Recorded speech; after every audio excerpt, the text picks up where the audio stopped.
আমার বন্ধুগণ, আমার ভাইয়েরা, এই জন্য বন্ধু মসজিদের আলোচনায় করে বলে বন্ধু, মসজিদের সাথে যদি মহব্বত রাখতে পারো, মসজিদকে যদি ভালোবাসতে পারো, নবী আমার দাদি বলেন উম্মতের দল পৃথিবীর জমিনের বুকে যেই মানুষটা মসজিদকে মহব্বত করবে, ওই মানুষের মহব্বত আমার আল্লাহর সাথে থাকবে।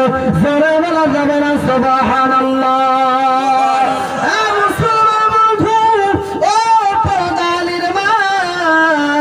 জীবনের মধ্যে কম কোন গোনা করো নাই রে মা, কত গোনা করেছো রে মা, গোনা করতে করতে জীবনটা বরবাদ করে দিলি, একটা বার কি গোনাগুলো মাফ করে নিবে রে বন্ধু। কারণ রে বন্ধু, কোন সময় জানি আপনার আমার সাথে মালাকুল মউত দিদার করে না। মুসলমান বন্ধু, ওই মালাকুল মউত যখন এসে যাবে গো, এই দুনিয়ার জমিনে আর থাকতে পারবে না, অন্ধকার কবরের মধ্যে চলে যাবে রে বন্ধু। মুসলমান বন্ধু, ও পর্দানের মা, এই গোনাওয়ালা জীবন নিয়ে যদি মৃত্যুবরণ করো, এই গোনাওয়ালা জীবন নিয়ে যদি কবরে যাও, ওই কবরে আযাব ছাড়া কিছুই মিলবে না। নবী আমার ডাক দিয়ে বলে, হে উম্মতের দল, গুনাহওয়ালা জীবন নিয়ে কবরে আসিও না, আসিও না। কারণ গুনাহওয়ালা জীবন নিয়ে যদি কবরে আসো, আমার আল্লাহ তোমার মরার পরে পরেই অন্ধকার কবরে যখন চলে যাবি, আমার আল্লাহ দুইজন ফেরেশতা পাঠায়া দেয়। ওই দুইজন ফেরেশতা তোমার আমাকে অন্য কোনো কিছু জিগাইবে না। যদি গুনাহমুক্ত জিন্দেগি হয়, যদি গুনাহওয়ালা জিন্দেগি না হয়, দুনিয়ার জমিনের ভিতরে যদি তুমি ইস্তিগফার করে যেতে পারো, গুনাহমুক্ত জিন্দেগি নিয়ে যদি কবরে যেতে পারো, ওই দুইজন ফেরেশতা তোমাকে যে প্রশ্ন করবে, সওয়াল করবে, নবী আমার জানায়া দেন উম্মতের দল অন্য কোনো প্রশ্ন করবে না। তোমাকে তিনটা প্রশ্ন করা হবে। এক নম্বরে আল্লাহর পরিচয় দাও, এক নম্বরে রবের পরিচয় দাও, দুই নম্বর ধর্মের পরিচয় দাও, তিন নম্বরে তুমি তোমার নবীর পরিচয় দাও। নবী আমার ডাক দিয়ে বলেন উম্মতের দল, গুনাহমুক্ত বলা জিন্দেগি যদি হয়ে যায়, তোমার জবান দিয়ে বাহির হয়ে যাবে আমার রব ছিলেন আমার আল্লাহ, আমার দিন হলো দিন ইসলাম, আমার নবী মুহাম্মদ আরবি রাসূল পাক সাল্লাল্লাহু আলাইহি ওয়াসাল্লাম। হে মুসলমান ইমানদার, ও পর্দালির মা, তুমিও কোন সময় ওই কবরের যাত্রী হয়ে যাও রে মা। এমন কোন দিন নাই বাসের নিচে লাশের খবর নাই, প্রতিদিন এলানা হয়ে যায়, প্রতিদিন মানুষ কবরস্থানে ঢুকে যায়। কোনদিন হয়তো তোমার এলাকায় মানুষ মারা যায়, কোনদিন হয়তো টিলাপাড়া এলানো হয়ে যায়, কোনদিন হয়তো বিলাসী পাড়াতে এলানো হয়ে যায়। মুসলমান বন্ধু পর্দানের মা, এমন করে করে প্রতিদিন মানুষ কবরে ঢুকতেছে রে মা। কোন সময় জানি তোমার আমার নাম মসজিদের মাইকে এলানো হয়ে যায়। যখন রে মা মসজিদের মাইকে এলানো হয়ে যাবে, তখন এই রে বন্ধু কেউ যাবে বাজারে কাপড় কেনার জন্য, কেউ বাজাবে গাছতলায় কবর খনন করার জন্য, কেউ বাজাবে গাছতলায় কবর খনন করার জন্য, কেউ যাবে বাসতলায় বাস কাটার জন্য। রে মুসলমান, ওই সময়ের ভিতরে কেউ তোমার আমার সঙ্গে যাবে না, ওই অন্ধকারের যাত্রী কেউ তোমার আমার সঙ্গের সাথী হবে না। নবী আমার বলেন, মানুষের যখন মওত হয়ে যায়, মানুষ যখন মারা যায়, ওই মানুষের কবরে যাওয়ার পথে তিনটা বস্তু সাথে যায়। নবী আমার ডাক দিয়ে বলেন, উম্মতের দল, এক নম্বরে তোমার সঙ্গে যায় মাল, দুই নম্বর যায় জান অথবা আত্মীয় স্বজন, তিন নম্বর যায় তোমার আমল।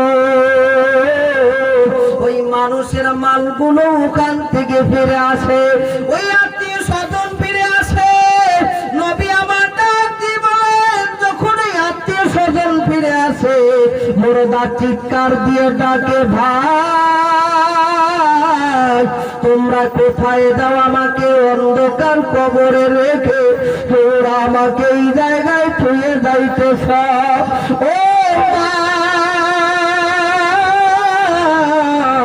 ওই মা ওই সময় চিল্লায়, বাবারে আমাকে অন্ধকার কবরে ছুঁয়ে গেলি, আমি কোনোদিন একলাই বাড়িতে ছিলাম না, ওই কোনোদিন রাত্রির অন্ধকারে একাও কোথায় যাইতাম না, আমি কোনোদিন এই গাছতলায় কোনোদিন একা আসি নাই, আমার মনের মধ্যে ভয় লাগে, আমি ভয় পাই।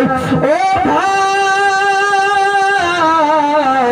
আজকে আমাকে এই গাছতলায় রেখে যাইতেছে, আমার পাশে কি কেউ থাকবা না?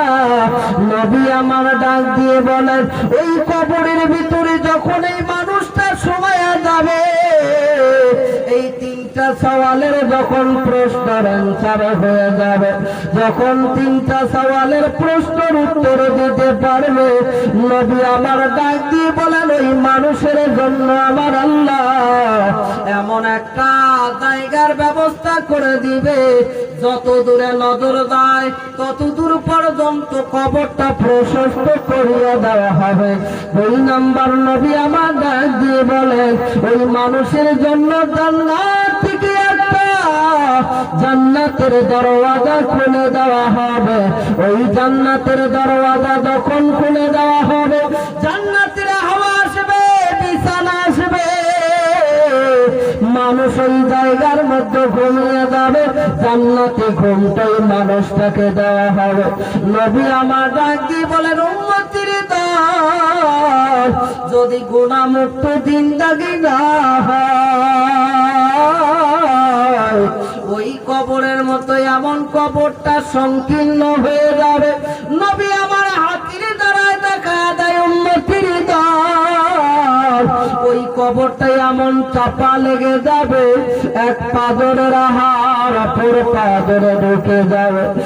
মুসলমান বন্ধু, কেমনে ঘুমাও, কেমনে বাড়ির মধ্যে নামাজ ছেড়ে থাকো, কেমনে গোনা করতে করতে জীবনটা কাটায়া দিতেছ, একবার কি চিন্তা করো মুখের কবরে নবী এই হাতের দ্বারাই কত মানুষকে মাটি দিলাম, বাবাকে মাটি দিলাম, দাদাকে মাটি দিলাম, এলাকার কত মানুষ মারা গেল, কত মানুষকে কবরস্থানে শুয়ে শুয়ে শুয়ে রাখছে রে মুসলমান। কোন দিন তুমিও যাবে, আমিও যাব, মরণের কিন্তু কোনো গ্যারান্টি নাই রে বাবা। দুনিয়ার জমিনে এসেছ, তেমন কিন্তু একটা সিরিয়াল ছিল, তোমার দাদার আছে, বাপ আছে, তারপর তুমি এসেছ, তারপর তোমার পোলাপান এসে গেল। মুসলমান কিন্তু যাওয়ার কিন্তু তেমন সিরিয়াল নাই। হঠাৎ করে তাকায়া দেখি বাবা কান্না করতেছে, মা কান্না করে। মারে যদি জিগাও, কেন মা তুমি কান্না করো? মা শুধু বলে, আমার সন্তান কই, সন্তান কোথায় গেল? মা সন্তানের জন্য পাগলিনী হয়ে যায়, বাবা পাগল হয়ে যায়, সন্তানের জন্য কান্না করে, দাদা কান্না করে, নাতির লাশ ঘরে নিয়ে কবরস্থানে যায়। কারণ কি রে বন্ধু, যাওয়ার কিন্তু কোনো সিরিয়াল নাই। আল্লাহ জানা দিয়েছে কুল্লু নাফসিন যায়কাতুল মাউত, প্রত্যেকটা মানুষ কবরে যেতে হবে, প্রত্যেকটা মানুষ মরণশীল, প্রত্যেকটা মানুষ মরতেই হবে, অন্ধকার কবরে যেতে হবে। মুসলমান বন্ধু, ওই কবরে যাওয়ার আগে গুনাহটা মাফ করে নাও। নবী বলেন নইলে কবর এমন ভাবে চাপা দিবে, এমন ভাবে চাপা দিবে। কবি বলে কেমন করে ঘুমাও তুমি, ফজর করো কাজা, এমন তো হতে পারে জহরে জানাজা। কেমন করে ঘুমাও তুমি, কেমন করে ঘুমাও তুমি, ফজর করো কাজা, এমন তো হতে পারে জহরে জানাজা তোমার, এমন তো হতে পারে জহরে জানাজা। মুসলিম হয় না জন্ম নিলে মুসলমানের ঘরে, কাফির মুমিন তো পাতা হয় সালাতের উপরে।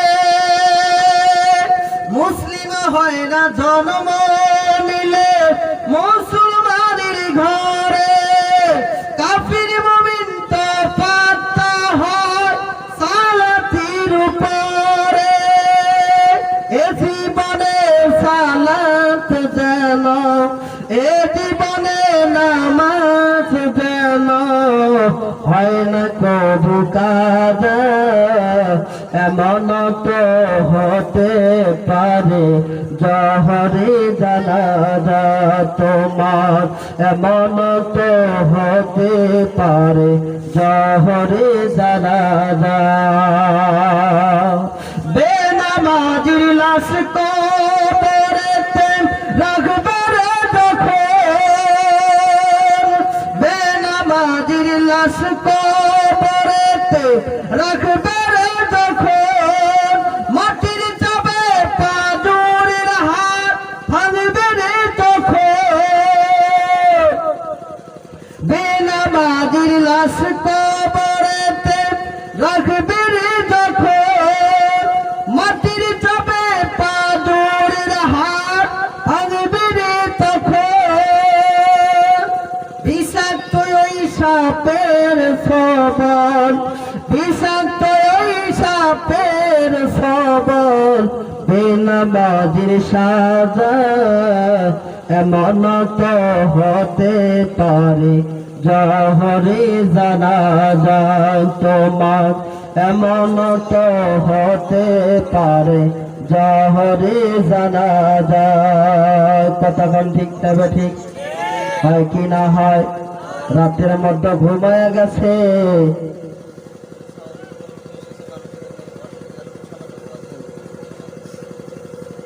কম হয়ে যাচ্ছে। যদি পান এগিয়ে বাঁধতে ওই বাইকটা আর এগিয়ে দেন, বাইকের আওয়াজ হবে, বক্সের আর কিছু সামনেই নেই, কোনো আসে না। এইভাবে ঘুরে দাও তো, এই বক্সটা এইভাবে ঘুরে দাও তো। আমার মুসলমান বন্ধু, মানুষ রাত্রি বেলায় খাওয়া দাওয়া শেষ, ছেলে সন্তান সবাই ঘুমায়া গেছে, ফজরের সময় হয়ে গেল, ফজরের সময় হয়ে গেছে, বিবি ডাকতেছে স্বামী গো উঠেন, আজান হয়ে গেছে, মসজিদে যেতে হয়। স্বামী আর ঘুম থেকে জাগ্রত হয় না। আমার মুসলমান বন্ধু, স্বামী ওঠে না, সবাই কান্না করে, সবাই কান্না করে। বিবি ডাকে স্বামী গো উঠেন, দরজা খোলেন। দরজার মধ্যে এত লাঠি হয়ে যায়, এত গুড়ি হয়ে যায়, তবু স্বামী দরজা খোলে না। মুসলমান ও পর্দার মা, স্বামী দরজা খোলে না। এদিকে 8টা বেজে যায়, 10টা বেজে যায়, গ্রামের মানুষ চতুর্দিকে ঘুরে ঘুরে গ্রামের মানুষ চতুর্দিকে তাকায়, গ্রামের মানুষ সহ ডাক দেওয়া শুরু হয়ে যায়, কিন্তু আর ওই মানুষ ঘুমায় না। দরজা ভেঙে ভেঙে যখন ভিতরে যাওয়া হয়, দেয়া দেখে রে আর আল্লাহর বান্দা দুনিয়ার জমিনে নাই, ওই ফজরের আগে দুনিয়ার জমিন থেকে চলে গেছে। এমন ঘটনা দুনিয়ার জমিনে হয় কিনা? মুসলমান ও পর্দালের মা, এই জন্য বলি রে মা, কবরে যাওয়ার আগে গো একটু নেক আমল করে নিয়ে যাও।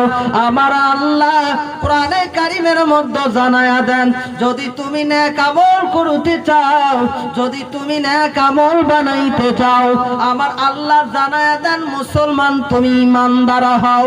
যদি ইমানদার হইতে পারো, আমার আল্লাহ তোমার জীবনের নেক আমল গুলো কবুল করে নেবেন। মুসলমান আমার আল্লাহ জানায়া দেন দুই প্রকার মানুষ ইমানদার হইতে পারে। এক নম্বর ওই মানুষটা ইমানদার হইতে পারে, আমার আল্লাহ জানায়া দেন ইন্নামা ইয়ামুরু মাসাজিদাল্লাহ, যেই মানুষটা আল্লাহর ঘর বানায়া দেয়। জোরে বলা যাবে না সুবহানাল্লাহ? আমার আল্লাহ জানায়া দেন ইব্রাহিম, ও ইব্রাহিম, তোমার জীবনের নেক আমল যদি তুমি আমি আল্লাহর দরবারে কবুল করাইতে চাও, ও ইব্রাহিম, ওয়া ইজ্জালাল বাইতা, আমার আল্লাহ জানায়া দেন ইব্রাহিম রে, তুমি যদি তোমার জীবনের নেক আমল গুলো আমার দরবারে কবুল করাইতে চাও, ইব্রাহিম তোমার সন্তান ইসমাঈলকে নিয়ে আমি আমার আল্লাহর ঘরটা তুমি বানায়া দাও। জোরে বলা যাবে না সুবহানাল্লাহ? ইব্রাহিম ইসমাঈলকে সঙ্গে করে নিয়ে রে আল্লাহর ঘর কাবা বাইতুল্লাহ, কিবলা ঘর আল্লাহর যেটা ঘর বাইতুল্লাহ শরীফটা হযরত ইব্রাহিম ইসমাঈলকে সঙ্গে নিয়ে বানায়া দেন। আর আমার আল্লাহর কাছে দোয়া করেন, রব্বানা তাকাব্বাল মিন্না ইন্নাকা আনতাস সামিউল আলিম, রব্বানা ওয়াবাস ফীহিম রাসূলাম মিনহুম ইয়াতলু আলাইহিম আয়াতিহি ويزكيهم ويعلمهم الكتاب والحكمة ويعلمهم الكتاب والحكمة। আমার আল্লাহ হযরত ইব্রাহিমের দোয়াখানা কবুল করে নেন। নবী আমার ডাক দিয়ে বলে, পৃথিবীর জমিনের বুকে যদি কোনো মানুষ আল্লাহর ঘর মসজিদকে বানায়া দেয়, আল্লাহর ঘর মসজিদকে বানানোর পর যদি কোনো মানুষ আল্লাহর দরবারে দোয়া করে, আমার আল্লাহ ওই বান্দার দোয়াখানা কবুল করে নেয়। জোরে বলা যাবে না সুবহানাল্লাহ? নারে তাকবীর! আমার মুসলমান বন্ধু, এই ঘরখানা কোন সময় বানাইতে হবে? মুসলমান ঘর বানা কেন জরুরি হয়ে যায়? মসজিদ বানা কেন জরুরি হয়ে যায়? আমার আল্লাহ জানায়া দেন, যদি মানুষ যেই মানুষটা মসজিদ বানায়া দিবে ওই মানুষটাই ইমানদার হবে, আর ওই মানুষের দিলের ভিতরে আমার আল্লাহর ভয় থাকবে। জোরে বলা যাবে না সুবহানাল্লাহ? নবী আমার বলেন, পৃথিবীর জমিনের বুকে দুই প্রকার মানুষ আল্লাহকে ভয় করে, আল্লাহর জন্য ইবাদত করে। এক নাম্বার হলো যেই মানুষটা মসজিদের সাথে সম্পর্ক রাখে, যেই মানুষটা মসজিদকে ভালোবাসে, যেই মানুষটা মসজিদের সাথে উঠা বসা করে, যেই মানুষ আল্লাহর ঘর মসজিদ বানায়া দেন। দুই নাম্বার নবী আমার জানায়া দেন, দুই নাম্বারটা হলো যেই মানুষের ভিতরে ইসলামের জ্ঞান থাকবে, কোরআনের জ্ঞান থাকে, যেই মানুষের ভিতরে আল্লাহকে চিনার জ্ঞান গুলো থেকে যায়, ওই মানুষের ভিতরেই আল্লাহর ভয় থাকে, ওই মানুষটাই আল্লাহকে ভয় করে, আল্লাহর ইবাদত গুলো করে। জোরে বলা যাবে না সুবহানাল্লাহ? নবী আমার মক্কা থেকে মদিনার দিকে সফর, মদিনার দিকে চলে গেল মুসলমান। মদিনার জমিনে যখন চলে গেল, মদিনার জমিনে যাওয়ার পর নবী আমার বলতেছেন সাহাবারা তোমরা শোনো।